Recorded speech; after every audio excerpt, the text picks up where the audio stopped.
Thanks for staying with us. This is still Good Morning Nigeria, live on the network service of the NTA. Before we begin our conversation this morning on addressing rising insecurity in Plateau and Kaduna State, let's take this background report by Oyeyemi Ajayi.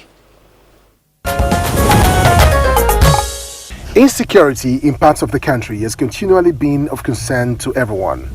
Where the next attack and who the next victims will be remains a puzzle, as the terrorists or gunmen remain unrecognized without a certain identity or location. The recent attack in Bokos and Mangu local government areas of Plateau State, which claimed some lives as well as that of a 200-level computer science student of Plateau State University, calls for concern. The university students in Bokos went on a protest following the death of their colleague, who was residing in Chikam, but were stopped with the intervention of security operatives. In the aftermath of the attacks, the school's management declared a 2-day mourning and suspended all examinations scheduled for the period.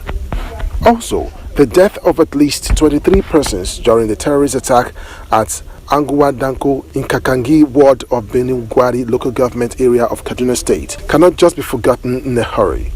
Report says that the terrorists abducted an unspecified number of people during the attack. Indigents say attacks by terrorists are frequent in the Benin Gwari area of some parts of Kaduna State, despite the presence of multiple security formations in the state, believing that terrorists have turned Kaduna State into a war zone and made traveling between the state and Abuja and Niger State a nightmare, with impotent attacks on roads, rail and air facilities. Now, what are the efforts of security agents to surmount the recurring terrorist attacks in these states? A golden question that requires desperate answers. Many thanks, Oyeyemi Ajayi, for the background report, and already seated with us right here in the studio to discuss the topic is AIG Abutu Yaro, a retired AIG Zone 13. He was also a one-time Commissioner of Police, Edo State, Zamfara and Imo, as well as Commissioner of Police, Federal Operations, Commander, Counter-Terrorism Training School, Port Harcourt. In fact, it's a long list. I will have to stop there. Many thanks for joining us on the program. Thank you. Good morning.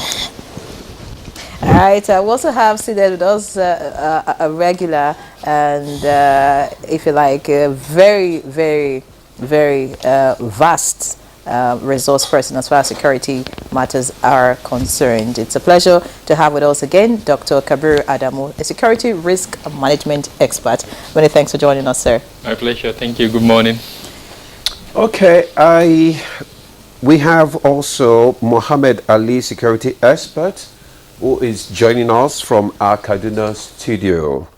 Mohammed Ali, you are welcome to Good Morning Nigeria. Good morning, Nigeria. Good morning. Thank you for having me. Good. Also from our Jos studio, we have Brigadier General John Temlong.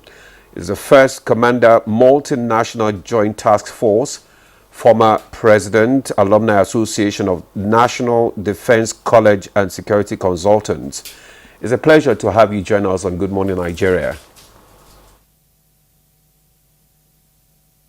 Good morning. Good morning, Nigeria. Thank you. All right, so let's kickstart our conversation this morning with the AIG. Well, let's start with the fact that, in your opinion, what are the peculiarities with Kaduna and Plateau attacks? Thank you very much. My opinion with respect to the subject matter in describing their peculiarities are as follows. One, these two areas can be classified as the mineral belt, solid mineral belt of Nigeria, in the real sense of it. Two, these two areas are very strong agricultural belt. And three, these areas has vast land. The type we normally describe as ungoverned spaces with sparse population dispersal. The demography of this area is very sparse and easy for intrusion and to some reasonable extent occupation by whoever wishes to. And for another peculiarity of these areas is the fact that they are largely within the domain of no real government presence. When I mean government presence, I mean in terms of a refined and effective structure of local governance, a refined and effective security presence, and the culmination of some of these factors make their own peculiarity to stand tall, and concurrent disturbances by whoever wish to, in whatever design, to make it easier. And lastly, too, the areas, to an extent, is occupied largely by locals who, for want of description,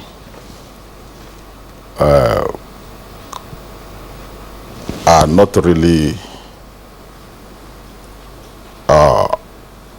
organized in very strong traditional administration or community administration of a historical essence that can be harnessed to make things work in the way they're supposed to. Okay. So these are my understanding of the peculiarities of the area so described. For now, in our further discussion, some other factors may present itself. All right, many thanks, AIG. Right. Dr. Adamu, I'm not sure we can put a finger as to the number of times we've had you come here to talk about insecurity. And also we have also narrowed it down most times on Plateau and Kaduna. Why do you think that Plateau and Kaduna states have not left the news as regards insecurity? Just to build on what the retired AIG has said, I agree with the factors he has enumerated. I just want to add the issue of the social dynamics in the two states. There are states that are largely inhabited with a complex mix of different ethnic backgrounds. And then, of course, you can add religious too, even though there are just two religions. But those religions have also typically been divided along those ethnic lines. So you have now two divisions based on their religions, and then, of course, the ethnicity. The other factor is also the political dynamics at play. Some of the, I would say, social media disinformation, misinformation and propaganda that we're seeing at the moment emerging from especially Plateau State is the consequences of what we're seeing. Statements either have been misinterpreted, statements made by certain persons in government, or whether they are misinterpreted or they are real. I'll give you an example. There was a time when the government set up a committee and then it went viral that there was no Muslim in the committee. That was picked by social media. Until date, it's circulating. The government has come out to dispel that, but it's still a factor. Some people are still capitalizing on it. Recently, there was the meeting at the Office of the National Security Advisor where he invited governors from the northern state. The Plateau State governor made a statement at that meeting that some persons in the social media have picked and they've put out there. So that's the kind of misinformation, disinformation and propaganda that I'm talking about. Also to build on the point around ungoverned spaces, the nature, the topography of those two states is undulating.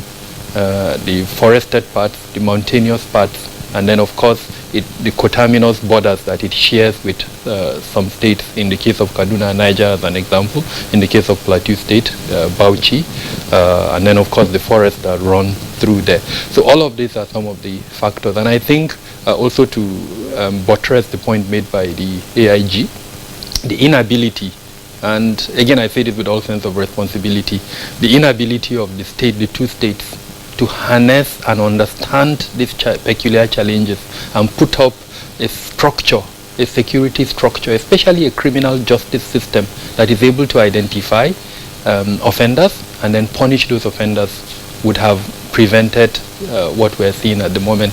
I mean, the footage of the attack on the State University went viral. These guys came in the daytime. Now, the simple response would be the fault of the federal security agencies.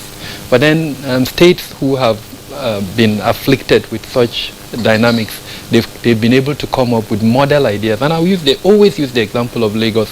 Lagos has been able to come up with at least a security trust fund that is supporting the federal structure. Now, we haven't seen that. In the case of Kaduna, under El-Rufai, they started this program of homeland security, where every quarter they would release reports. Now, what it did was, people didn't realize that it put the federal agencies on their toes, because the state government now had a verifiable means of measuring progress. So it's not that one arm of the federal security agencies would come and say we're making progress when the state has its own measurement of that progress or not. Unfortunately, we haven't seen the continuation of that. So this is not to blame anyone, but to say this is the situation. If you want to see improvement, then you need to admit that you have the kind of peculiarities that we're listing out there. And then what model are you going to put to now address those peculiarities? The challenge, as it were, at the moment, there is no active model for addressing the peculiarities that those states have. And the sad part is immediately after the elections, if I remember well, in March actually 2023, I personally went on air and tried to caution that the dynamics that we saw, the negative mobilization that we saw during the lead up to the governorship elections and to an extent the presidential elections, that whoever wins that election will spend the major part of his anyway, there was no her, the major part of the first few years of his administration to manage the consequences of that negative mobilization. And that's what we're seeing at the moment, sadly. So I'm sure in the furtherance of our discussion, we'll talk about some solutions that may be active. Okay. Thank you very much, Dr. Adamu, for your opening shots there. And I believe that the other guests are listening. So let's move to Kaduna, where we have Muhammad Ali, a security expert. What are the main issues regarding the state of insecurity in Kaduna State? Muhammad. At stake is the proliferation of small arms and light weapons all over the place. That is actually helping in increasing the conflicts we are witnessing, both in frequency, intensity, and even geographical spread. And this, as we all know, is having a very negative impact on humanitarian and economic activities of the communities affected, and by extension the state at large. This again is the more reason why government needs to be on its toes to do the needful in order to bring an end to the proliferation of small arms and light weapons, particularly those locally produced and those that are smuggled into the country through our porous borders. And this is the more reason why, just like Dr. Kabir Adamu rightly pointed out, a lot needs to be done, particularly having regards to the build-up of certain things that were done before the 2023 general elections. So it is now time for us to sit back and take a cue. Why is A and B happening, or why does this happen in this place? These are some of the things I think that we need to do, because as we speak today, Kaduna is going through a very, very serious challenge security-wise, particularly if we look at 7 local governments that we can regard as the frontiers where these bandits operate day in, day out. And this is the more reason why something needs to be done, and quickly too. So so much, Muhammad Ali. Brigadier General Tim Long, you are in Plateau State. First, I'd like you to give us a sense of the security situation in that state at the moment, and also speak to us about the latest, state of insecurity in Plateau State. Okay, thank you very much. I think the security situation in Plateau at the moment is, especially in Bokos and Mangu local governments, has actually been bad for these few days. The STF and other security agencies had done a great job in curbing the insecurity in those two local governments, especially when it broke down towards Christmas and the rest. But unfortunately, you have what we call crisis entrepreneurs, whose business and stock and trade is making a lot of fortune out of crisis, and so they do not want peace to prevail. Some of these things, like rightly pointed out by colleagues either in the studio or in Kaduna, is that the social media too has not done anything good. There's so much that comes out of the social media that if you read and you are not somebody with a good heart, you think the world is collapsing the same day. There is also the collapse of the social, normative social order in actually in Nigeria, because where you find out that the social order where you had elders, you had youth and children and the rest, and there was respect for people were their brothers keepers, is no more. Coupled with the fact that in Plateau here, the climate change situation has made it so difficult for the nomadic people to have good pasture for their lands up north, and then the insecurity around Zamfara and Beringwari area, Kasina and the rest, were the desertification pushing them. So there is a lot of pressure. If you look at Plateau, Benue, the Middle Belt area, there's a lot of pressure here, where there is a contest for land and water between farmers and herders. So some of these things are part of the cumulative effects of climate change. But in fact, the important thing is that we have not been able to get the grasp of what we are supposed to do, probably understanding the problems, because if you get the narrative wrong, and some of these narratives are driven by the social media, you will not get to know, to do the correct thing, because if your diagnosis is wrong, you'll be treating malaria instead of treating typhoid fever. So I think what we need to do as a people is to sit down and agree that, look, we have a real problem. Criminality is taking over both in the social space and in government. And there are those who are even in government, they are protecting criminals outside there. So I think there's a need for, on our own side, to make sure that criminals are exposed, criminals are not given breathing spaces.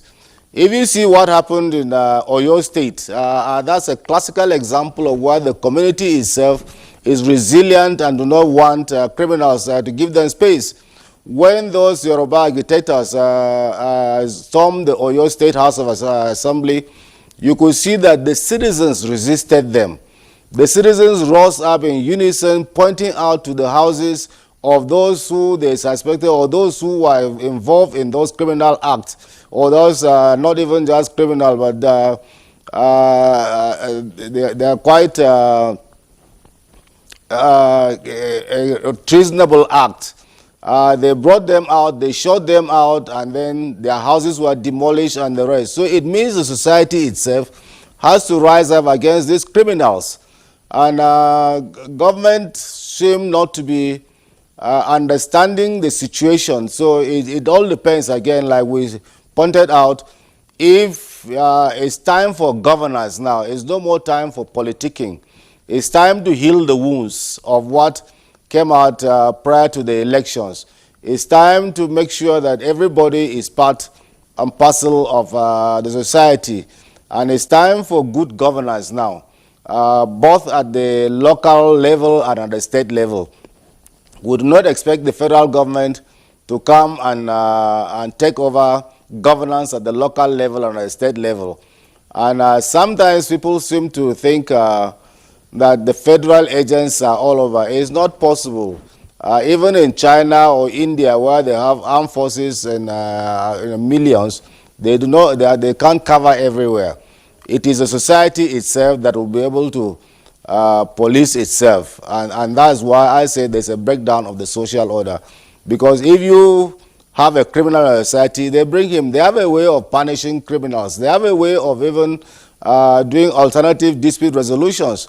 They have a way of even judging people who have done something that is bringing dishonor and shame to the community. But these days, you find out that even the parents are involved in criminal acts and their children are seeing them. And so when these children see them, they think that's the normal thing to do. So if your father is doing something that is bad, I mean, it's nothing to a child. It's something that is good. So I think even the parents itself, like I've always been saying, we must take back our society from criminals. And because you don't even understand why, if you saw what happened in Birnin is what we call scorch the earth method. If you go there... All right, Brigadier General Temlong, if you said there's a breakdown in the social order, is there also a breakdown in traditional institutions in this country?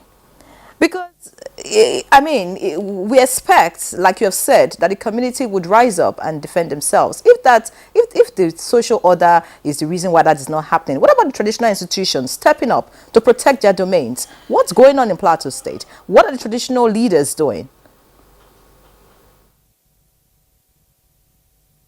Are part of the social system in the states, in the communities. So it is, they cannot work in isolation. They are part and parcel of the society. And so even the traditional rulers are doing it. You have had cases in Zamfara, in some areas where traditional rulers have been involved in these criminal acts. So it all behoves, and they too are part of the society. And if the society itself is seeing criminality as the norm, in these people with guts, those who can stand their own and damn the consequences and say, look, let us take back this society from criminals, and we'll decide to do that. Sometimes you might even end up your life in the process. But then, at the end of it, you will succeed. But then, the traditional institution has to come out clean to say that, look, they are against this. Some of them benefit from these criminal acts, because these criminals come with a lot of juicy gifts to them. And the thing is that they don't even ask their sources. Have you not seen people who have just been released for some questionable things, being tabbed as traditional rulers, given titles? I mean, these are things that even the government itself should start regulating some of these titles that are given to individuals, because if you have some questionable thing around you, yes, they could say that the man is being witch hunted or anything, or it's a witch hunt. But I think we must give some time for tensions to cool down. So I think government itself too have to start regulating some of these people who are being given titles here and there, and they use us as a cover to continue perpetuating the criminal acts. Definitely we'll have to have a look at all the facets of our society. That's why I say take back our society from government, criminals in government, from the society. And this society includes even traditional rulers. So we must do that. I think that's the important thing. We must put our lights on everybody, whether you are a traditional ruler, you are a governor, you are a commissioner, you are in the military and the rest. We must start policing ourselves in the police.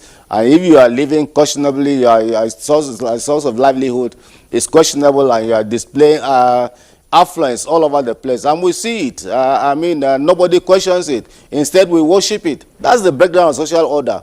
In those days, I told people, when I got my car loan, I had to go and tell my father that I had taken car loan to buy a car.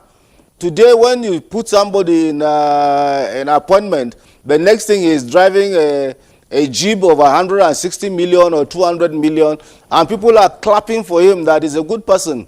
If he comes with a rickety vehicle, they'll start making all sort of noise. So those are the breakdown of the social order. People do not even question your source of income or your sort of wealth. So we have to do something in that light. The traditional rulers will receive him that this is our boy, or you organize a delegation to go and greet him and say, and they will tell you this is our time. So is that not the breakdown of social order? We have to take back our country. Take it back from criminals, take it back from even those who sit down and say of our culture, and if they are living in questionable ways, we should take it back from them. Thank you.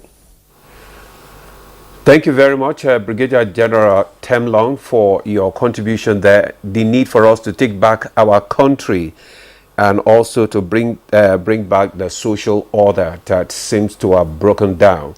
Now that the foundations for the insecurity in the two states have been laid, let me come back to the studio now, AIG Yaro.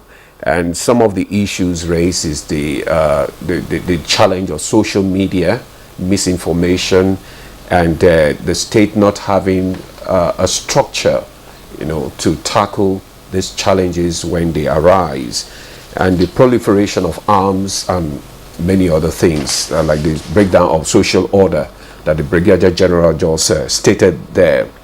But some people also say that to a greater extent that one of the major problems is because most of the suspects or the culprits are youths, and is as a result of lack of gainful employment, which has become so worrisome. So how worrisome can this be? Is this also one of the major challenges that we are facing right now? I mean, the Brigadier General also talked about the breakdown of social order, talking about the traditional institutions not rising to their responsibility. How can we begin to tackle all this? Excuse me. Thank you very much. I think it is important for us to do some fair level of critical thinking with respect to this discourse. The subject matter was a case study of Plateau and Kaduna State, especially southern part of Kaduna. I believe we need to think deeper and ask ourselves, what makes this scenario so peculiar and more devastating? A corollary to that is the Benue Valley, which consists of largely Benue State. The intensity of banditry and local terrorism there is inexplicable. Coming back to our subject matter, this is not social. It is what we created, that social media, whatever they call them, they amplifies. They are not commenting on inexistent situations. They are amplifying real life, real time situation. Why is it so? But not correctly. Not correctly. Look, if you create negativity, the amplification will always go in the way it is so created. Okay. We need, as Nigerian national, we need to ask ourselves, why is it that this axis has serious proclivity to attacks, banditry, and communal disorganization? It goes beyond lack of social cohesion. Is there any society that is assuredly very cohesive?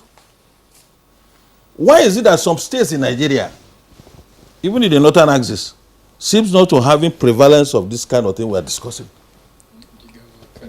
Like Jigawa and Kano. Are they not having rural communities there? Are they not having farmers there? Are they not having peasants there? Are they not having unemployment there? We need to do critical thinking, as they normally teach us in National Defense College. Why is it so? To me, as Nigerian nationals, if we fail to analyze the real cause, but we continue to discuss the effects, we make ourselves the laughing stock. Like the Plateau. There's another robust part of Nigeria that has same climatic condition like Plateau State, Gembu region, having our boundary with the Cameroon, the same climatic condition, the same vegetation, the same attraction. But the kind of calamitous situation we are witnessing on the Plateau, the one of Plateau State, does not exist there. Why is it so? If it is grazing, luxurious grazeland, don't we have it in Gembu axis? Are we having this kind of community annihilation there? To me, we need to think deeper. Even this part of Kaduna that we're talking about, why is it that the areas of Kaduna that is so infested falls within the micro-lingual communities? Why is it so? Why is it so? These communities have been there, predated us. Of course, like I said in my opening remark, some of these communities will still have historical distortions. There are communities that have been liable to invasion in many ways in the time past. And the carryover from that is part of what we are going to call witnessing. So, to me, we need to do more than we are saying. We see unemployment. Is the rate of unemployment in southern Kaduna or Plateau, is it higher than Jigawa? Is the rate of illiteracy in rural Plateau or rural southern Kaduna, is it higher than Jigawa? Why are we not having rural banditry today? I leave that one for researchers and security security experts of whatever persuasion to look into this nexus. We have to save Nigeria. We can't be talking in academic flavor and we believe that this problem will be solved. It goes much more than that. All right, AIG. I have not finished, madam. Permit me to take it slowly. Okay. Because these are sensitive national issues.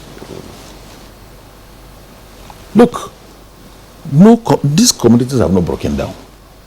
They are there. They are micro communities, having rulership, having kingship. But we not allow there to be. And why should a whole community be obliterated? 300 people killed? What is the definition of war? If somebody levying war against your country implies carrying arms, attacking community, killing people in large number, what would that for a definition of war? It's not setting up task forces to do security. To me, what is on the ground is a very ripe scenario for full declaration of war. And we have war experts who, if you give them direct order, written, provided, and with a mandate and a timeline to do the needful, we have war experts trained and maintained by the Federal Republic. Tell them to do the needful time frame. Because I believe that if you carry arms against part of the society or the country, you kill people in mass, en masse. I mean, there's no that definition of war. Go to the dictionary definition. War is carrying arms, organizing arms, and killing people, killing property. We cannot sit down and be talking about societal cohesion. We need to respond in the same way these people are levying war on the Federal Republic. It's not the function of the locals or the function of the traditional ruler to respond to war situation. What is happening is affecting our statehood.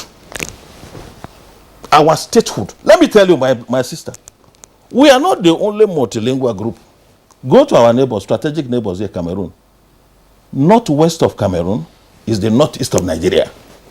The rural communities there, are they undergoing through what we are going through? But the way we combat war will be different from the way we fight insurgency. What I'm telling you is that we say we have experts who manages war. In my thinking, let us give them authority to levy war. They know the instrument, the apparatus, the team, the mode to apply in each case. So are you saying our security agencies do not have the capacity to handle the situation? That is not what I'm saying. I'm saying that people in my thinking, these people are levying war on the federation. And what they are doing is threatening our statehood. So why do Therefore, we need to apply statecraft. Listen to my English, madam. Applying statecraft means many things. Applying statecraft. Statecraft has to be applied, excuse me. It's not talking about traditional ruler, community boys, community girls. Excuse me. People are levying war against our country. And a good number of them are assisted by foreign elements. In the course of my police in Nigeria, I have arrested many suspects who were found with arms, disorganizing local community, and who are unable to even speak our local languages. Who told me, direct interview, that they came from somewhere, and they came and merged with their local comprados, and they begin to torment the local community wherever they are. And that was why there was a time in this country that one of our political leadership people directed us that if we come across anybody with AK-47 in the bush or wherever, who is not a state actor, we should bring him down. These are the kind of responses that is necessary. Some of these people we are talking about are not our nationals. They come and incubate with the local collaborators, and they mindlessly kill our people, disorganize our society, and make our life unbearable. Of course, we are not the only one. Go to Ghana, go to Cameroon. Rural communities are bound as we are. If you say foreigners are involved in this act, how come we as a people, the Nigerian nation, I'm talking about from the federal government to the state level, and also security agencies, have not been able to curtail this if there's no partnership with Nigerians? That is why I say apply statecraft. Statecraft means instrument of power of the state, instrument of power of the Federal Republic. Dr. Aminu, am I communicating? Yes. Applying statecraft means whatever strategic and national element that is necessary to preserve the Federation of Nigeria must be invoked. Okay, Doctor. Which, of course, includes military, diplomacy, intelligence, any machinery available to the state. When your state is at war, everything is coming to it, and it will be headed by the military. Okay. In this tip, it's not as simplistic as some commentators used to talk about. It's a determined and organized criminality to bring Nigeria to its knee. Okay, thank you. And it's persistent. In the last 15 years, Nigeria has never arrested. We can't go on like this. All right, thank you very much, AIG. Now let's come to Dr. Adamona. I mean, you have listened to his perspective there, and I remember that earlier on you talked about most of the state not having a structure to be able to combat, all these challenges, just like he also mentioned now. And he's saying that we should begin to, involve more of our military and all that. Do you call for a training and retraining of our security personnel in order for us to be able to tackle this major challenge here now? Okay, thank you. Just to make some clarification of what I felt the AIG was saying. First off, in Kaduna State, it's not just Southern Kaduna. Like our Mame Bello from Kaduna did mention, there are 7 local governments, and not all of them are in Southern Kaduna. In fact, Birnungwari, which is more or less the hotspot, Giwa, Chikun, they are not Southern Kaduna local governments. And these are facts.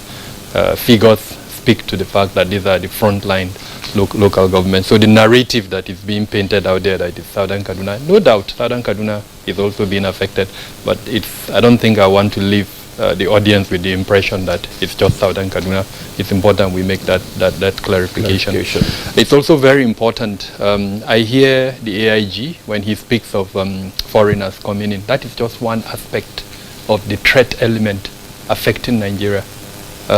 We have to disaggregate for each, and I love what President Bola Ahmed Tinubu attempted to do in the Renewed Hope agenda.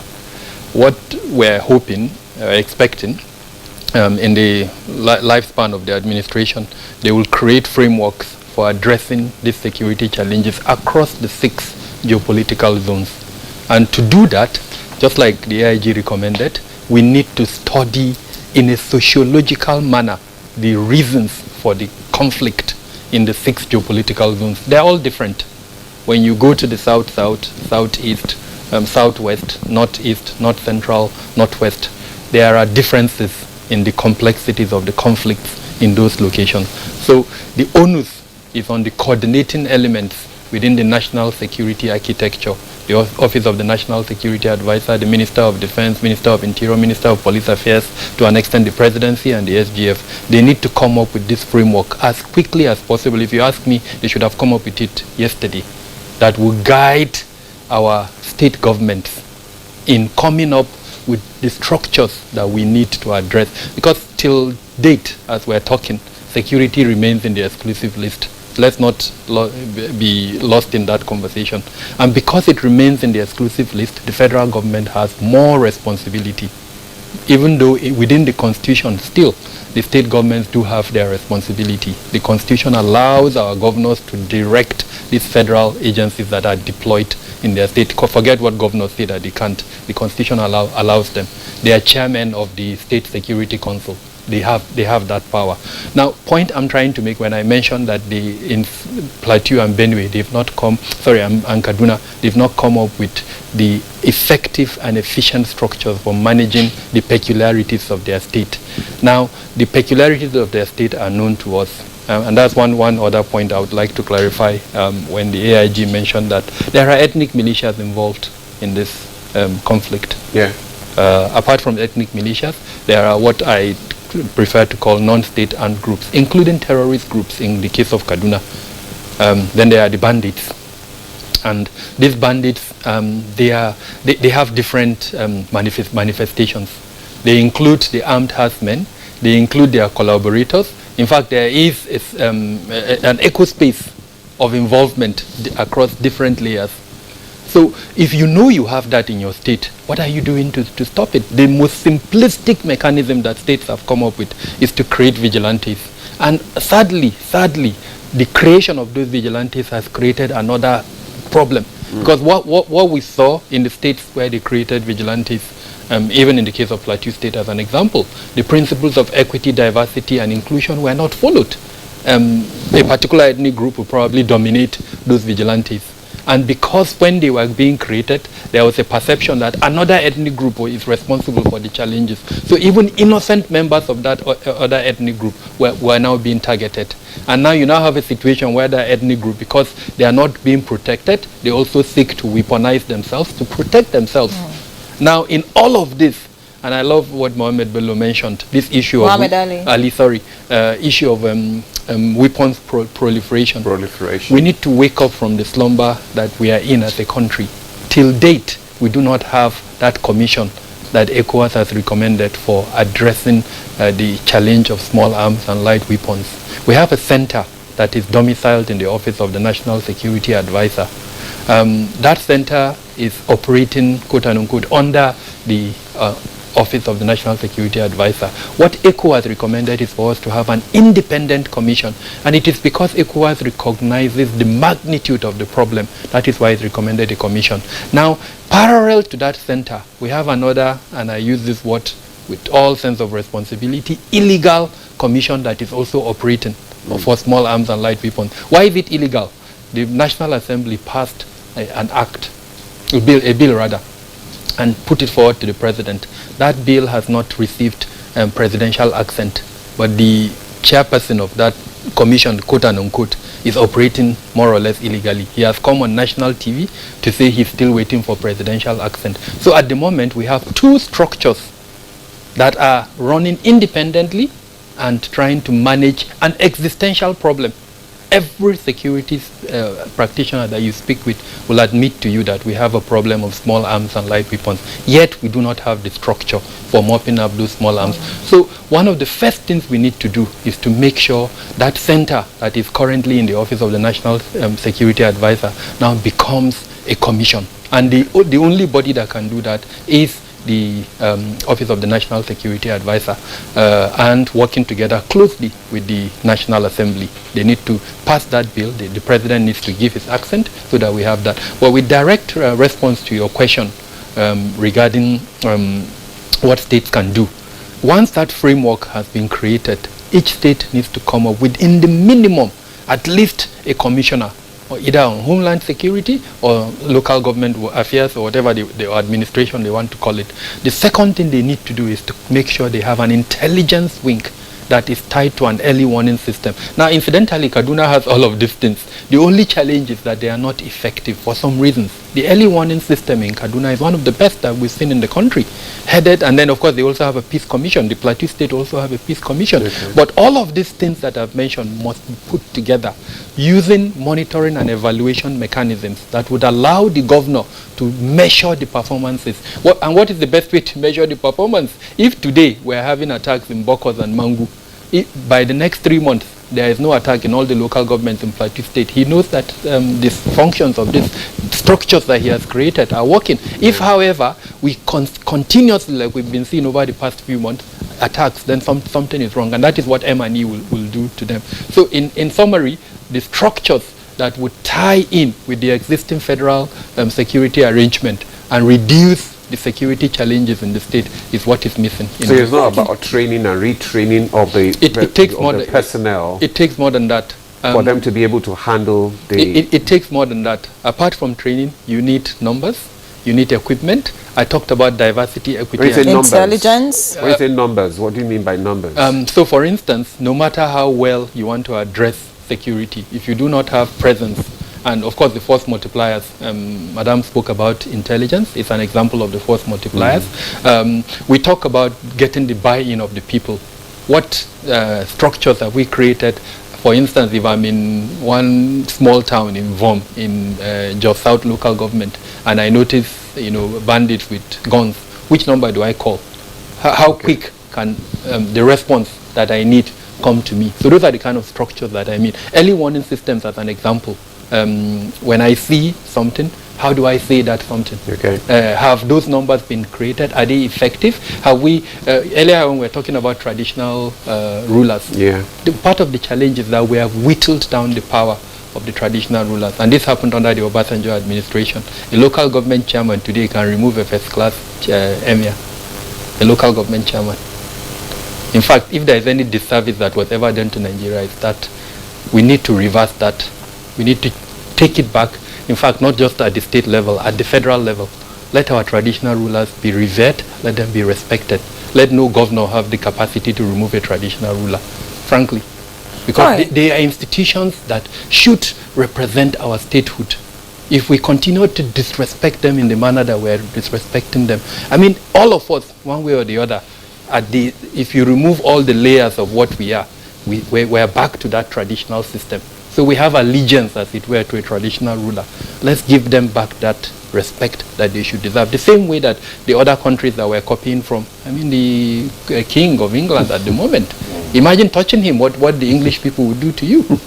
So that's, and then, but today, like I said, a local government chairman can, who is the highest ranked traditional ruler, a local government chairman can remove him.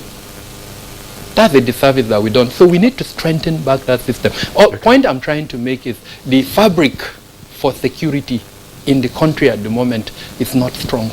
Okay. And the reason why it's not strong is because the security governance structure that we have, for one reason or the other. I mean, I can give you examples. The National Security Council, when was the last time it sat? The Nigeria Police Council, when last did it sit?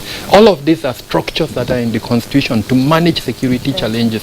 Unfortunately, they are not. All right, thank you, Dr. Zambo, for the points that you have made. I'd like to get to Plateau State now because, Plateau is one state that a lot of people are worried about. And I would like Brigadier General Temlong to speak and react to some comments made by the AIG.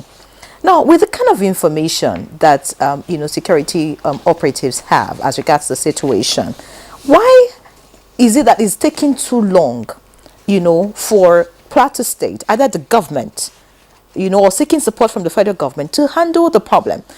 The issues have been there for so long, and then looking at the number of deaths that it has taken, is it that the Plateau people are encouraging it, or they like it, or I mean, because why I'm asking is because some soldiers were killed, very sadly, and we see the actions that have been taken to ensure it doesn't repeat itself, and to ensure that those who were involved in that crime are brought to book.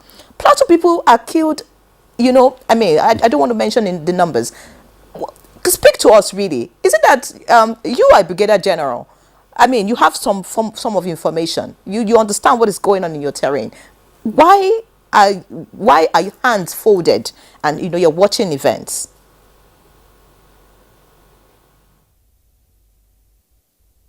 Thank you very much for that question. And quite frankly, we need to correct some of this narrative that is coming out from the studios. When I said narrative, and I said those who said the narrative, it means is the understanding of what the problems are. And I did give an example of you administering malaria treatment for typhoid.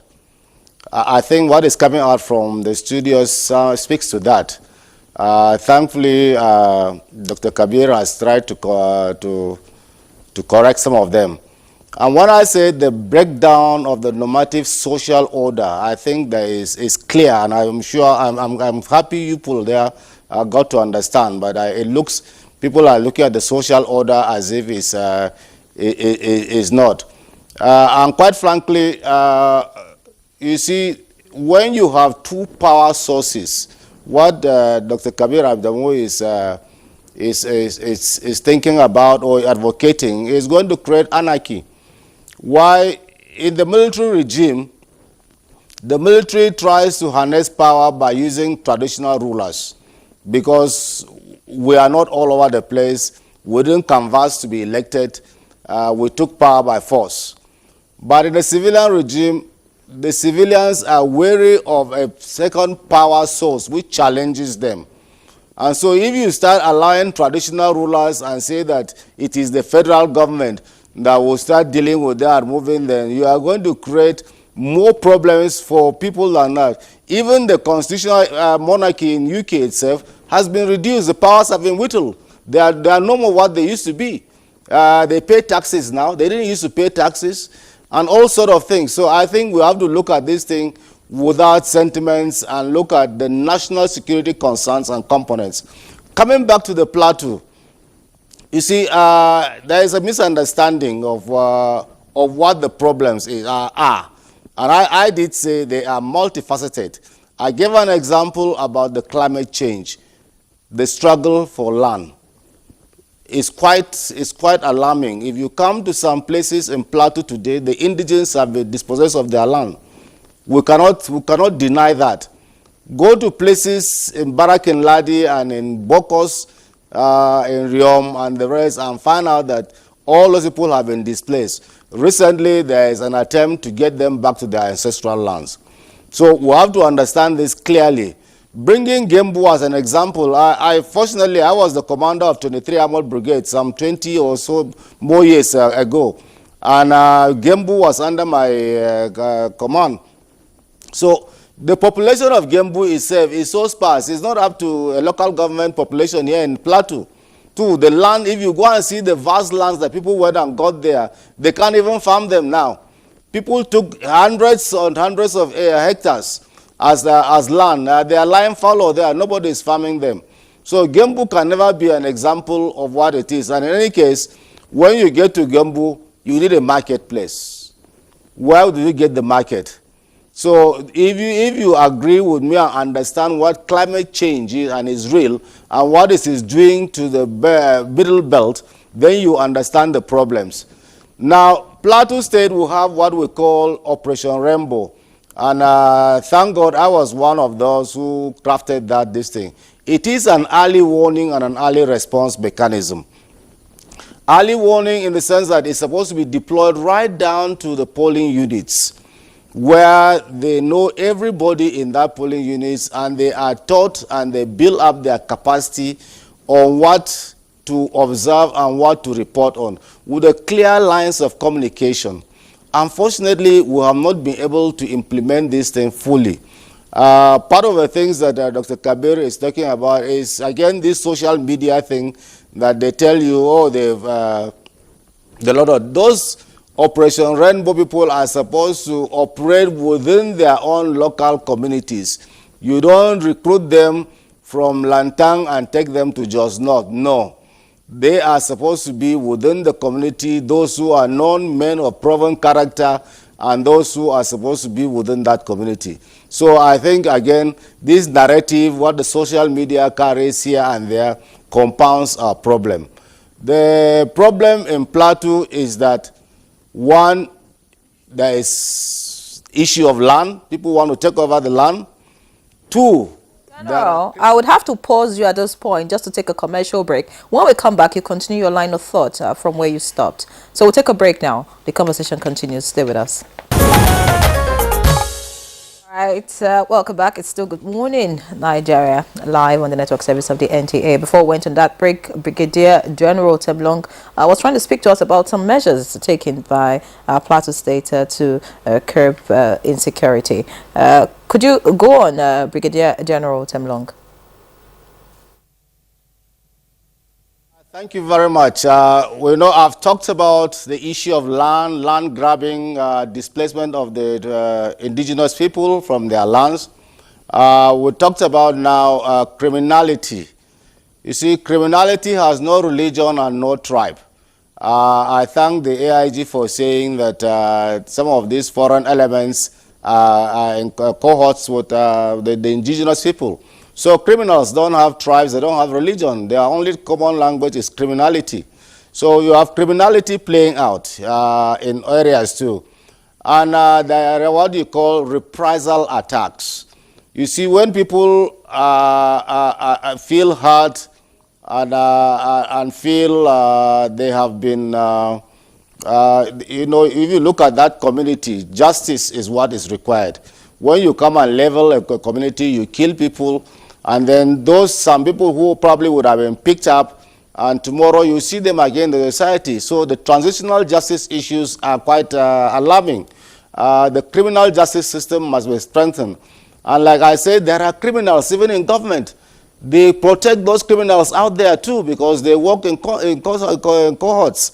So I mean, we have to start looking at those issues too, because when there are criminals are arrested from whichever side, whether it's from the herders or from the indigenous people and the rest, the law should take its course. But if immediately after some time you see them coming back into society again, there is a sense of lack of justice, and people want to take the laws into their hands. And that's what is called reprisals, attack and the rest. So it keeps going on ding-dong attack to and fro. Now you see again the issue of governance. We have talked about good governance here. The time for governance now, no more politicking. So the struggle for space in governance, the struggle for inclusion, the struggle to belong to everything, you know, to even the pie. If you look at even the way some of these palliatives are even shared, some people feel excluded. So you mean it requires now a sort of governance structure that is inclusive, is building up everybody, and a system that tries to heal the wounds that had been opened by the politicking. General, but you know, taking a cue from what AIG said, some of these issues you're mentioning, you know, are in other states, and we don't get to see the kind of insecurity we're seeing in Plateau. This economic condition, palliatives not being proper. I mean, it's across the country, but we're not seeing the kind of you know, insecurity that we're seeing in Plateau. Why is Plateau different? And then you talked about climate change as a factor, you know, people, you know, land issues and all of that. Grounding. Why has the government not giving titles, you know, to this land, just so that people know, you know, what is theirs and what is not theirs? So, I mean, if you encroach, you know, the right thing can be done. If you like, the needful can be done. It's not like sitting in the studios and talking about the land, like giving title to a land here. If you go to a local government like Bokos, you see we are Plateau, and Plateau means it's a flat, high ground. Well, it's a flat ground. And you know, they are quite vast. And so even if you have title, how do you defend those areas? If you have, let's say, 1,000 hectares of land, and then you start cultivating halfway, these people move. In fact, even as at yesterday, the herders invaded my farm here in Jos, my fish farm here in Jos. So what do you do before? And they are more in numbers than my workers. And if they had attempted to do this thing, they would have killed them. So these things are real, because this movement of cattle and the herders down to the plateau are real. So it's not a matter of saying that it's different, it's the same. And that's why you have the same thing in Benue too, because it's a land. Unfortunately, it was somebody from the Middle Belt who brought the medicine for trypanosomiasis. If not so, in those days during the rainy season, by this time they would have been moving back because of tsetse fly. But now, even right now, you have herders as far as Oyo, Abia, and the rest, and fighting people there too. So it's not peculiar to Plateau. The Plateau key situation is that the land, if you notice, the first ranch that were established by the Europeans was here on the Plateau, where you have Frisian cattle and it's still on. So it means it is a land that is good for rearing of animals. So that pressure is still very much there. And again, you have the effect of drugs. Even with the unemployed youth, drugs plays a lot of parts in criminality. And so if you have your youth getting more into drugs, you can see even what played out. Some of the youth, sometimes even with their bare hands, they go for reprisal that somebody killed them. They even attack soldiers. And because soldiers have been exercising a lot of restraint, the last time the students stripped bare a policeman and left just his pants on. And he had his arms with him. If he had not exercised a lot of restraint, if he has gone by the rules of engagement, he would have killed one or two of them. But you see, so drugs play a very critical role too in some of the criminalities that is going on. So we need to rid our youth of drugs. We need to rid our substance abuse. We need to actually see how we can this thing. And going forward, like we have said, even at the 2014 National Confab, which I was a delegate, we must start thinking about how going forward, are we going to continue rearing our animals like this? And if we say by the year 2070, Nigeria will be the 5th largest economy in this world, are we going to be rearing animals like this? We need to start thinking about ranching now.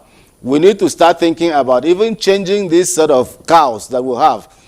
Are they going to produce our dairy requirement? Are they enough to produce our beef requirement? I think we need to see, if we had not done poultry farming as it is now, we would have still been importing poultry products into this country.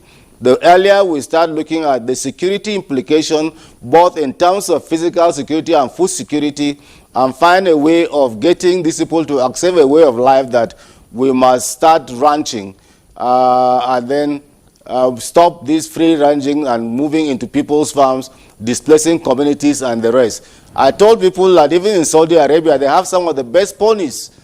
They have ranches in Saudi Arabia. They don't have grass. They import grass from Brazil, Argentina. They import water to drink in Saudi Arabia, but they have ranches. So you can still have ranches in Kano, Sokoto, Jigawa, Katsina, and the rest, and import grass from Plateau, from Benue, from Niger, and from Kwara and Kogi, and take them up to those places and feed the animals there. So we need to look at the security concerns of these things. Security concerns of... Brigadier General, for your thoughts there. We need to look at some of the issues that you have raised, and I believe that the authority concerns are also listening. You raised a lot of questions there, but let's move to our Kaduna studio, where we still have our security expert, Muhammad Ali, there. And my next question would be this issue of state police. You know, recently the Kaduna state governor said that the security problems currently facing the state and the country in general may not end until state police is established to support the effort of the existing security agencies. Do you agree with that submission? Exception to that submission, because the problem of insecurity bedeviling Nigeria is not the absence of state police, but the inadequacy of the Nigerian police force. And it is clear, the Constitution says there shall be a police force that should be known as the Nigerian police force. And no other force will be created thereof apart from the Nigerian police force. So what we need is not the creation of state police. What we need is an improvement on the existing Nigerian police force, meaning we have to improve in the number of recruitments. For example, during the Buhari regime, he directed that 10,000 policemen be recruited each year. That is grossly inadequate. If we want to make up the number required and to meet the United Nations standard, meaning for one policeman to 400 people, what we have today is about one policeman to about 2,500 people, because the total number of men and women in the Nigerian police are below 350,000. So what we need to do is to improve on recruitment. From now to the next 10 years, we should make a projection that at least not fewer than 150,000 able men and women should be recruited in the Nigerian police, cutting across officer, cadre, and other ranks. This will be able to beef up the number so that we'll be able to police Nigeria, and effectively too. But where we make the mistake of creating state police, with the way some of our state governors are behaving like warlords, I think before you know it, we'll begin to have problem or even war between one state and the other. So it is better we treat this issue of state police carefully. Let us improve on the existing Nigerian police force. And by improvement, we need equipment, training and retraining, and welfare. If we look at these 5 basic things, I think the Nigerian police, they are able men and women. Whenever they go out for peacekeeping operations abroad, they excel. Why are they not excelling back home? Because they lack equipment, their welfare is not properly looked after, and there is no motivation. Let's motivate them and give them a chance. We will see wonders. I'd like you to give us a rating of the Kaduna Vigilance Service, how it has fared, and if you think that it is, meeting its mandate. And then speak to us also about the Kaduna State Security Trust Fund Bill 2024, which was signed by the governor. How strategic is that in fighting insecurity in that state? If properly managed, it will go a long way in assisting all the security forces domiciled in Kaduna in order for them to meet up to the challenges of combating crime and criminality. Back to your question on the Kaduna State Vigilance Service. The Kaduna State Vigilance Service is doing a very wonderful job, but the truth is they need a lot of motivation. You cannot bring people in to help in combating crime, but then you are leaving them unaccounted for or unfunded. This, I think, the issue of funding and salary coupled with equipment is what the Kaduna State Vigilance Service need in order to actually perform properly, in order to also aid other federal security forces operating in Kaduna State for them to meet up their mandate. This is very, very necessary. And quickly, to correct the impression of AIG, from the beginning of this discussion, I think he has a view, his view is most of the problems are domiciled in southern Kaduna. So, and again, that is, I think, born out of his impression of the crisis of 1987, 1992, and the 2011 post-presidential elections violence. Southern Kaduna, as we speak today, is not actually facing this endemic issue of the economy of violence, banditry, and insurgency. The problem is more in 5 local governments that are domiciled in Zone 2. Binningwari, Giwa, Igabi, Chukung, and Kajuru local government. These 5 local governments are all domiciled in Zone 2 of Kaduna State. And this is where the issue of banditry and kidnapping is endemic. And this is, again, because of the presence of elements of Ansaru and a breakaway faction of the Shekau faction that are already here living in Kamuku Forest under Birningwari local government. And in the southern Kaduna axis, we have Kauru local government, Kachia and parts of Zangon Ketov local governments, time and again, they're also facing this problem of the economy of violence and banditry. But the zone 2 is more into it. This is where the issues are. And maybe the AIG's view is as a result of maybe reading some of the things that are put up in the social media, which is actually coated with a lot of misinformation. And I also want to clarify the position of Dr. Kabir. When Kabir talked about the issue of reducing the emirs to bring them under the supervision of local government chairman, he's saying the truth, and this is why security is failing.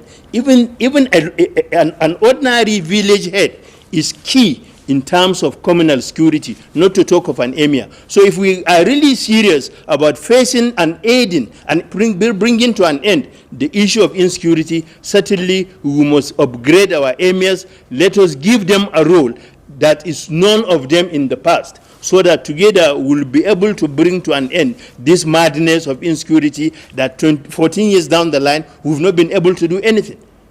We have been talking for too long. So it's now time for us to do some standing and take some action if really we want to bring an end to this issue of insecurity. The emirs, the village heads, the district heads have a role to play. They should be given a role. If they are given a role, certainly we will see changes. Thank you very much, Muhammad Ali, a security expert there. The need for us to assign roles to our traditional rulers in order for us to be able to combat some of these challenges. I know that AIG Yaro, you still want to react to some of his comment there, but while reacting to that, I also want to ask, what do you hope to see at you know, there is a counterterrorism summit going on right now. So what do you hope to see at the end of this summit? What's your expectation? Responding to the last segment of the question, I hope to see a lot of new innovations, positive innovations, accelerated actions, consolidated efforts, and tackling small arms terrorism, tackling it more in a more robust format, especially leveraging on the presentation of our president yesterday, which essentially delved on continental cooperation, integrated format, country-to-country synergy to ensure that terrorism and small arms are nipped in the bud, leveraging on that, and believing that the necessary legislation to be assented to, particularly the one structuring and empowering the National Agency for Small Arms and Light Weapons to be upgraded and properly constituted. Which, all right, because of time, I think we'd have to, leave your response at that point. We're already out of time. But I'm sure we'll have a conversation some other time to talk about these issues and maybe the result of this counterterrorism summit. But just to wrap up the conversation, in 30 seconds, Dr. Kabiru, how can we solve this problem permanently? We need to take ownership and responsibility for our future. Nobody, no outsider will come and solve this problem for us. And I'm speaking directly to political office holders. That responsibility, like is stated in Section 14, subsection 2 of our Constitution, lies squarely with them. And so they need to take up that responsibility. Now, tied to that is the need to use metrics.